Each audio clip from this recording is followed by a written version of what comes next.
बिस्मिल्लाहिर्रहमानिर्रहीम अस्सलामु अलैकुम। Welcome to technique learning. आज की इस वीडियो में हमने एक बुक शुरू करनी है जिसका नाम है मेजरिंग इंस्ट्रूमेंट।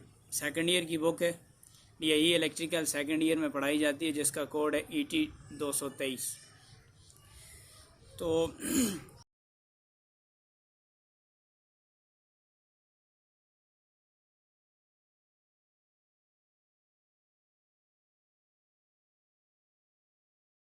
इलेक्ट्रिकल के सेकंड ईयर का जो कोर्स है उसके अंदर 5 बुकें इलेक्ट्रिकल के मुतालिक होती हैं।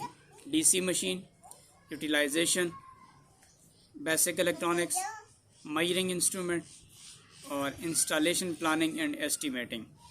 तो आज का जो हमारी बुक्स शुरू हो रही है, जो हमारा टॉपिक है वो है मेजरिंग इंस्ट्रूमेंट से, जिसका कोड है ET 223। तो बिना वक्त ज़ाया किए हम चलते हैं अपनी नोटबुक पे और देखते हैं सबसे पहला टॉपिक क्या है, और फिर हमने उसको समझना है और हमने उसको आगे पढ़ना है। तो आज का हमारा जो सबसे पहला टॉपिक है वो है इंस्ट्रूमेंट्स के हवाले से, इलेक्ट्रिकल इंस्ट्रूमेंट एंड मेजरमेंट्स। ये सबसे पहला टॉपिक है। तो चलते हैं जी बुक के ऊपर। आज की इस वीडियो में हम देखेंगे इलेक्ट्रिकल इंस्ट्रूमेंट एंड मेजरमेंट्स क्या चीज़ है, and then types of instruments.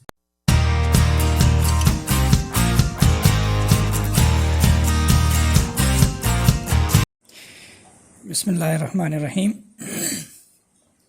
हमारे इस टॉपिक में जो सबसे पहला टॉपिक है वो है इलेक्ट्रिकल इंस्ट्रूमेंट एंड मेजरमेंट्स। तो सबसे पहले हम ये तारीफ़ करते हैं व्हाट इज़ अ इंस्ट्रूमेंट, या ये समझ लें जो हमारे पास इंट्रोडक्शन ऑफ इंस्ट्रूमेंट्स होगा। इंट्रोडक्शन,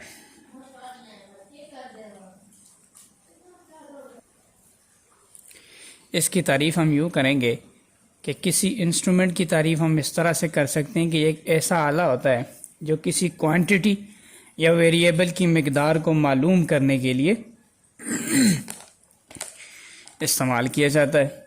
जो इलेक्ट्रिकल क्वांटिटी मसलन करंट हो गया, voltage, power, energy, frequency, power factor, resistance, induction, capacitance वगैरह की ना पैमाइश के लिए एक आला या इंस्ट्रूमेंट इस्तेमाल होता है, उसे उन तमाम तर आलात को या इंस्ट्रूमेंट्स को हम इलेक्ट्रिकल इंस्ट्रूमेंट्स कहते हैं।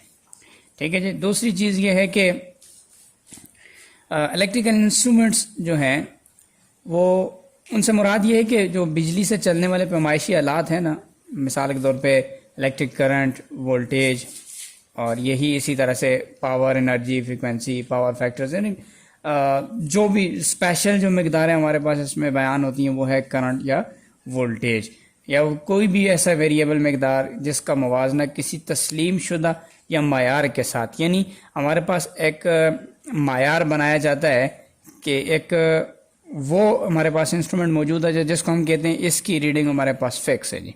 ठीक है।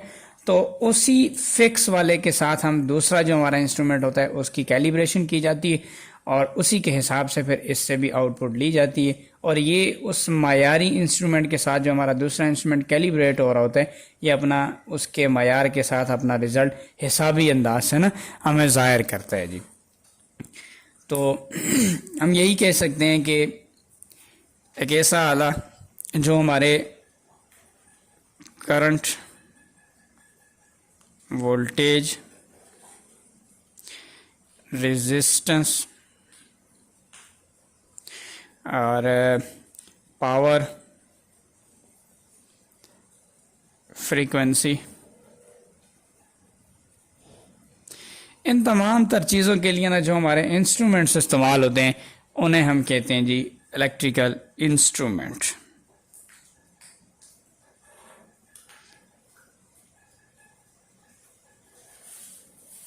राइट। अब हमने जो चीज़ देखनी है मोस्ट इम्पॉर्टेंट, वो है टाइप्स ऑफ इंस्ट्रूमेंट या क्लासिफिकेशन ऑफ इंस्ट्रूमेंट। दो क्लास हैं हमारे पास, मेजर दो क्लासें हैं जिनको हम क्लासिफिकेशंस ऑफ इंस्ट्रूमेंट के अंदर पढ़ते हैं, और वो दो क्लासें जी हमारे पास, पहले को कहते हैं एब्सोल्यूट इंस्ट्रूमेंट और दूसरे को कहते हैं सेकेंडरी इंस्ट्रूमेंट। तो एब्सोल्यूट इंस्ट्रूमेंट वो हमारे पास एब्सोल्यूट इंस्ट्रूमेंट होते हैं जो पैमाइश की जाने वाली मकदार को अपने मुस्तकिल या उसको अपने जावियाई घुमाव से ज़ाहिर करते हैं। यानी इनके पास जो हम जिस पैमाइश जिस मेजरमेंट जो ले रहे होते हैं, जिस आलात की जो हम पैमाइश ले रहे होते हैं, यानी ऐसे इंस्ट्रूमेंट होते हैं कि जब हम किसी भी मकदार की पैमाइश एब्सोल्यूट इंस्ट्रूमेंट से ले रहे होते हैं तो वो हमें अपने किसी मुस्तकिल के साथ या फिर अपने किसी जावियाई घुमाव के साथ हमें आउटपुट दे रहा होता है, उसको हम एब्सोल्यूट इंस्ट्रूमेंट कहते हैं। और याद रहे एब्सोल्यूट इंस्ट्रूमेंट को उर्दू में मुतलक इंस्ट्रूमेंट भी कहते हैं जी, मुतलक इंस्ट्रूमेंट। ठीक हो गया जी। ये इसकी जो सबसे बेहतरीन मिसाल जो है वो है टेंजेंट गैल्वानोमीटर, जो कि करंट की पैमाइश के लिए इस्तेमाल किया जाता है। और ये एब्सोल्यूट इंस्ट्रूमेंट की एक बड़ी ज़बरदस्त मिसाल है। अच्छा, मज़े की बात है कि इस किस्म के जो हमारे पास इंस्ट्रूमेंट होते हैं एब्सोल्यूट इंस्ट्रूमेंट, इनको कैलिब्रेट करने की ज़रूरत नहीं होती जी, क्योंकि इसके अंदर ही कैलिब्रेटेड स्केल मौजूद नहीं होती है। ठीक है जी। तो इसके ऊपर ना हिंसे लगे होते हैं जो कि उसके टॉप डायल के ऊपर लगे होते हैं, और हमारी जो पॉइंटर है वो मूव करके हमें उससे रिजल्ट दे रहा होता है। तो और इसकी सबसे बेहतरीन मिसाल टेंजेंट गैल्वानोमीटर है। सेकेंडरी इंस्ट्रूमेंट, ये जो हमारा दूसरा टॉपिक है, बहुत ज़्यादा आजकल के इस दौर के अंदर इस्तेमाल होने वाले इंस्ट्रूमेंट में सेकेंडरी या सानवी इंस्ट्रूमेंट आते हैं। ये एक ऐसे इंस्ट्रूमेंट हैं जो पैमाइश की जाने वाली इलेक्ट्रिकल क्वांटिटी को एक मखसूस जावियाई घुमाव, जैसे हम डिफ्लेक्शन कहते हैं जी, यानी अपने एक मखसूस डिफ्लेक्शन के ज़रिए ज़ाहिर करते हैं। हम उन्हें सेकेंडरी इंस्ट्रूमेंट या सानवी इंस्ट्रूमेंट कहते हैं जी। याद रहे कि इसकी तारीफ याद करने के लिए कि एक ऐसे इंस्ट्रूमेंट जो कि इलेक्ट्रिकल क्वांटिटी की पैमाइश ज़ाहिर करने के लिए या इलेक्ट्रिकल क्वांटिटी की जाने वाली पैमाइश को एक मखसूस जावियाई घुमाव, ये लफ्ज़ हमने याद करना है कि एक मखसूस जावियाई घुमाव या डिफ्लेक्शन के ज़रिए ज़ाहिर करते हैं, सानवी या सेकेंडरी इंस्ट्रूमेंट कहलाते हैं जी। अच्छा, डिफ्लेक्शन क्या चीज़ है? यहाँ पे हमने एक लफ्ज़ इस्तेमाल किया डिफ्लेक्शन। डिफ्लेक्शन कहते हैं इंस्ट्रूमेंट की वो जो पॉइंटर होता है ना, किसी दायरे के अंदर मखसूस जाविये पर हरकत करना। यानी हमारे पास एक डायल यहाँ पे मौजूद है, इसके अंदर हमारे पास ये डायल बनी हुई है, इसमें हमें कुछ रीडिंग शो हो रही है। तो यहाँ पे नीचे एक पॉइंटर लगा होता है जिसको हम सुई या पॉइंटर कहते हैं, टेक्निकल नाम इसका पॉइंटर है। ठीक है जी। कह रहा है कि इस पॉइंटर का अपने मखसूस जावियाई घुमाव, अभी आप देख सकते हैं कि यहाँ से ये इधर है, यहाँ से ये घूम के इधर आया, ये यहाँ से इधर एंड तक भी जा सकता है, लेकिन याद रहे कि ये यहाँ से बाहर नहीं जाएगा जी। ये इसकी लास्ट पोजीशन है, ये इसकी स्टार्टिंग पोजीशन, यहाँ से अंदर या बाहर को किसी दूसरी तरफ नहीं जाएगा। तो ये जो डायल के दरमियान मखसूस इसकी जावियाई घुमाव है, अगर हम इसको यहाँ इसको ज़ीरो ले लिया जाए, ठीक है, तो ये यहाँ से घूमना शुरू करता है यहाँ तक, ये यहाँ से बाहर नहीं जा सकता है। तो ये इसका एक मखसूस जावियाई घुमाव है, दैट इज़ कॉल्ड डिफ्लेक्शन। और इन इंस्ट्रूमेंट से डिफ्लेक्शन के ज़रिए ही आउटपुट ली जाती है या मेजर्ड पैमाइश ली जाती है, उसे हम सेकेंडरी इंस्ट्रूमेंट कहते हैं। सेकेंडरी इंस्ट्रूमेंट की मज़ीद 4 किस्में जी, बहुत ही अहम टॉपिक है सेकेंडरी इंस्ट्रूमेंट के हवाले से। सेकेंडरी इंस्ट्रूमेंट की मज़ीद 4 किस्में हैं जी, वो कौन सी हैं देख लेते हैं। सबसे पहली किस्म का हमारे पास नाम आता है इंडिकेटिंग इंस्ट्रूमेंट,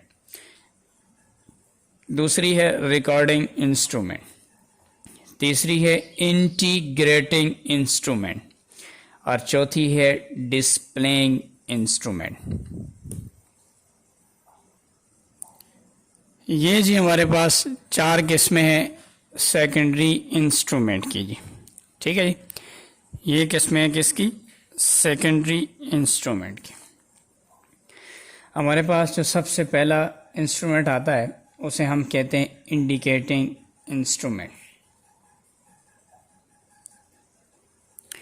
इंडिकेटिंग इंस्ट्रूमेंट एक ऐसे इंस्ट्रूमेंट होते हैं कि इनसे की जाने वाली इलेक्ट्रिकल क्वांटिटी की पैमाइश हमें सिर्फ उस वक्त तक मिल सकती है जब तक हम इलेक्ट्रिकल क्वांटिटी को इसके साथ कनेक्ट रखें। यानी मिसाल के तौर पे हमारे पास एक इंडिकेटिंग इंस्ट्रूमेंट है, ये जी उसकी डायल आ गई, ठीक हो गया, ये उसके ऊपर रीडिंग शो लिखी हुई है।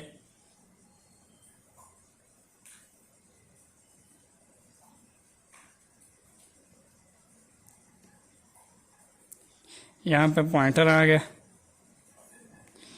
ये हमें इस वक्त कुछ ये रीडिंग दिखा रहा है।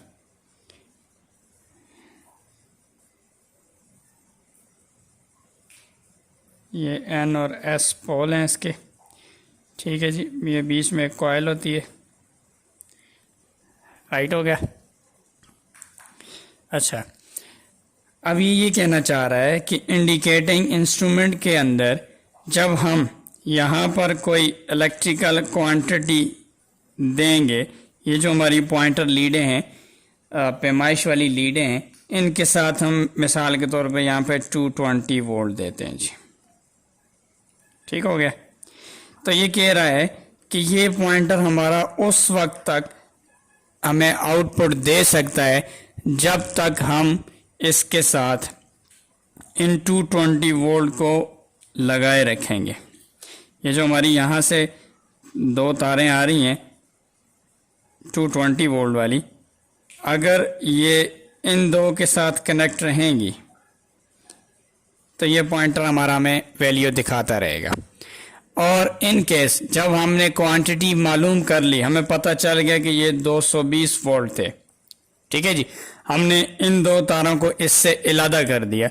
जब वो कह रहा है कि आप इलादा कर देंगे, सेपरेट कर देंगे, तो यहाँ पॉइंटर जो कि अपनी किसी पोजीशन पे मौजूद था, जिसको हमने 220 वोल्ट कहा, ये उससे वापस दोबारा अपनी ज़ीरो पोजीशन पर आ जाएगा। ये है हमारा ज़ीरो। तो एक ऐसे इंस्ट्रूमेंट जिनसे की जाने वाली पैमाइश सिर्फ उस वक्त तक पढ़ी जा सकती है जब तक कि उसके साथ पैमाइश की जाने वाली इलेक्ट्रिकल क्वांटिटी कनेक्ट रहेगी। जैसे ही हम इलादा कर देंगे वो इसके साथ काम करना छोड़ देगा, या ये समझ लें कि वो फिर हमें इस डायल के ऊपर कोई भी रीडिंग शो करना छोड़ देगा। और इस तरह के इंस्ट्रूमेंट को हम कहते हैं इंडिकेटिंग इंस्ट्रूमेंट। अब हमने दूसरा देखना है, वो है रिकॉर्डिंग इंस्ट्रूमेंट। याद रहे, रिकॉर्डिंग इंस्ट्रूमेंट एक ऐसे इंस्ट्रूमेंट्स होते हैं कि जिनसे जब इलेक्ट्रिकल क्वांटिटी की पैमाइश की जाती है तो वो हमें एक मखसूस टाइम के लिए आउटपुट नहीं देते। यानी हमने जैसे पढ़ा था इंडिकेटिंग इंस्ट्रूमेंट के लिए, इंडिकेटिंग इंस्ट्रूमेंट वो थे कि जो हमें एक मखसूस टाइम के अंदर आउटपुट देते थे। मखसूस टाइम के लिए हमें आउटपुट मिलती थी। लेकिन रिकॉर्डिंग इंस्ट्रूमेंट वो इंस्ट्रूमेंट है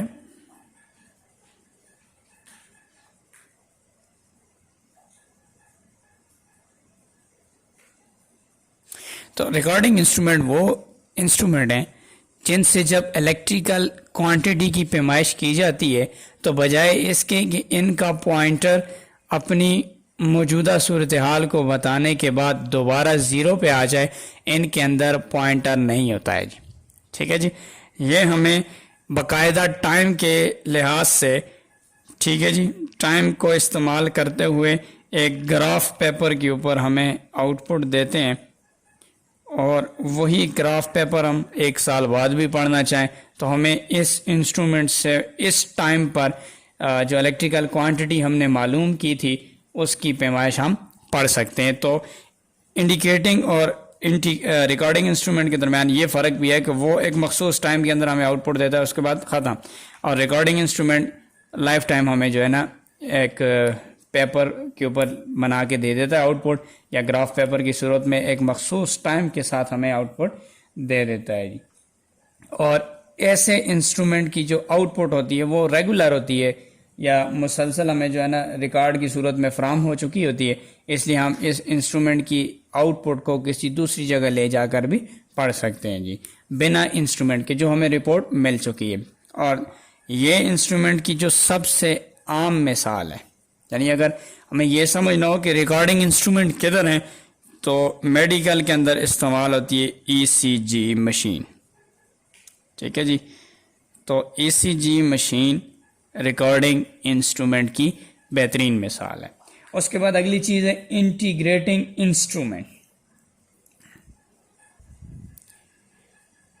इंटीग्रेटिंग इंस्ट्रूमेंट एक ऐसे इंस्ट्रूमेंट होते हैं कि जो एक मखसूस या दिए गए वक्त में किसी सर्किट को फ्राहम करदा मकदार एम्पेयर हावर्स या इलेक्ट्रिकल की कुल मकदार वाट आवर यानी किलोवाट आवर या वाट आवर में ज़ाहिर करते हैं, और पॉइंटर और डायलों के जोड़े के ज़रिए, यानी सिंगल हमारे पास इसकी डायल नहीं होगी, इसके अंदर 2 पॉइंटर, 4 पॉइंटर या मुख्तलिफ डायल्स हो सकती हैं। ठीक है जी, तो ये कह रहा है कि मुख्तलिफ पॉइंटर्स और डायलों के जोड़े के ज़रिए ज़ाहिर करते हैं उन इंस्ट्रूमेंट को इंटीग्रेटिंग इंस्ट्रूमेंट कहते हैं जी। और दूसरे अल्फाज में ये ऐसे इंस्ट्रूमेंट होते हैं जो हमें एम्पेयर हावर या वाट आवर में पैमाइश करके देते हैं। इन इंस्ट्रूमेंट को हम इंटीग्रेटिंग इंस्ट्रूमेंट कहते हैं और वाट मीटर इसकी आम मिसाल है जी। आखिर में हमारे पास आता है डिस्प्लेइंग इंस्ट्रूमेंट। डिस्प्लेइंग इंस्ट्रूमेंट भी बहुत ज़्यादा इस्तेमाल होते हैं। डिस्प्लेइंग इंस्ट्रूमेंट ऐसे होते हैं कि जो हमें पैमाइश की जाने वाली मकदार, मिसाल के तौर पे वोल्टेज, टाइम वगैरह को लहरों की सूरत में स्क्रीन पर जाहिर करके देते हैं। उन इंस्ट्रूमेंट को हम डिस्प्लेइंग इंस्ट्रूमेंट कहते हैं जी। डिस्प्लेइंग इंस्ट्रूमेंट को जब भी हम कोई इलेक्ट्रिकल क्वांटिटी पैमाइश करने के लिए देते हैं तो ये हमें उस क्वांटिटी को अपनी स्क्रीन के ऊपर लहरों की सूरत में दिखाता है।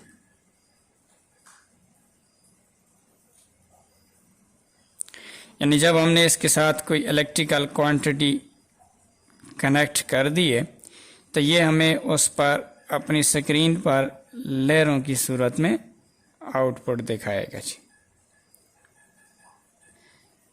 यानी अब हमने इसको जो वोल्टेज, जो करंट दिया है उसकी फ्रीक्वेंसी कितनी है, मिसाल के तौर पे हम उसकी फ्रीक्वेंसी मालूम करना चाहते हैं। जैसे हमने शुरू में पढ़ा था ना कि इंस्ट्रूमेंट क्या चीज़ है, जो हमारी वाट, उसके अलावा current, voltage, resistance, frequency, power, ठीक है,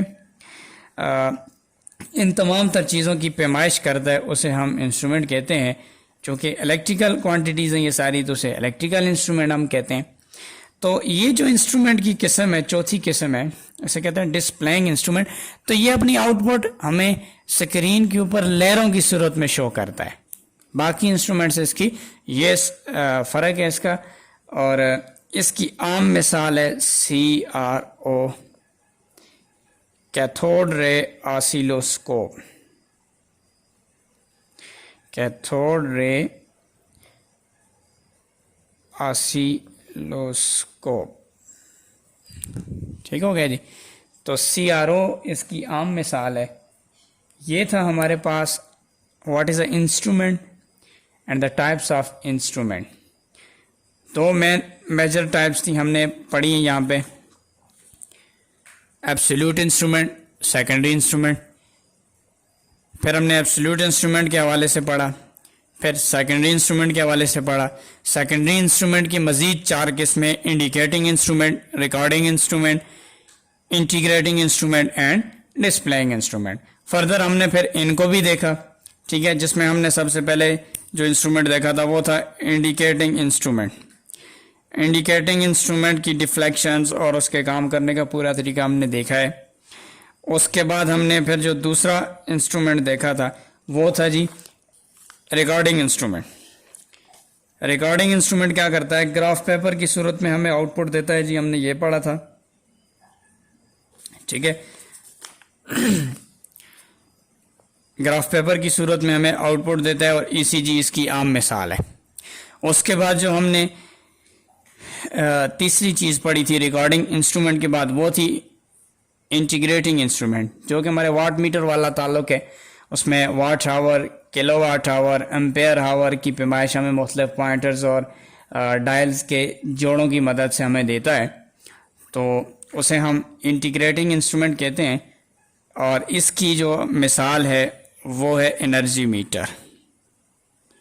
हमारे गली महलों में जो हमें के इलेक्ट्रिक या वापडा से या किसी लेस्को वगैरह से हमें जो है ना पावर मिलती है पाकिस्तान के अंदर, 200 सिंगल फेज़ 220 वोल्ट 50 हर्ट्ज़ और 3 फेज़ 440 वोल्ट 50 हर्ट्ज़। तो उसके ऊपर जो हमारे पास मीटर लगाया जाता है, जो हमारे पास मेजरिंग इंस्ट्रूमेंट लगाया जाता है, उसे हम एनर्जी मीटर कहते हैं। और एनर्जी मीटर जिस कैटेगरी ऑफ इंस्ट्रूमेंट में आता है उसे हम कहते हैं इंटीग्रेटिंग इंस्ट्रूमेंट। और लास्ट में हमने जो चीज़ पढ़ी है वो है डिस्प्लेइंग इंस्ट्रूमेंट, ठीक है। जो डिस्प्लेइंग इंस्ट्रूमेंट हमारे पास CRO इसकी आम मिसाल है, और ये अपने स्क्रीन के ऊपर हमें लहरों की सूरत में एक आउटपुट देता है, और इसकी आउटपुट जो लहरों की सूरत में हमें मिलती है उसका हम प्रिंट भी ले सकते हैं जी। यानी हम अगर हम चाहें तो ये लाइफ टाइम इसको सेव करके भी हम रख सकते हैं अपने पास, और अगर एट द टाइम जस्ट हम पढ़ना चाहें, रीड आउट करना चाहें, तो भी हमारे पास ये काम करता है जी। और अब इसके बाद जो हमने चीज़ अगली वीडियो में पढ़ेंगे वो है जी types of secondary instrument with respect to working, या विद रिस्पेक्ट टू वर्किंग, या with respect to mood of working, ठीक है जी। काम करने के लिहाज से सेकेंडरी इंस्ट्रूमेंट की मज़ीद आगे अक़साम आती हैं। अगली वीडियो में हम इंशाल्लाह उस चीज़ को पढ़ेंगे। आई होप आपको ये वीडियो काफ़ी इन्फॉर्मेटिव लगी होगी और कुछ नॉलेज आपको मिला होगा। वीडियो को लाइक कर दीजिएगा, चैनल को सब्सक्राइब कीजिएगा। मिलते हैं एक नेक्स्ट वीडियो में, तब तक के लिए अपना ढेर सारा ख्याल रखिएगा। अल्लाह हाफिज़।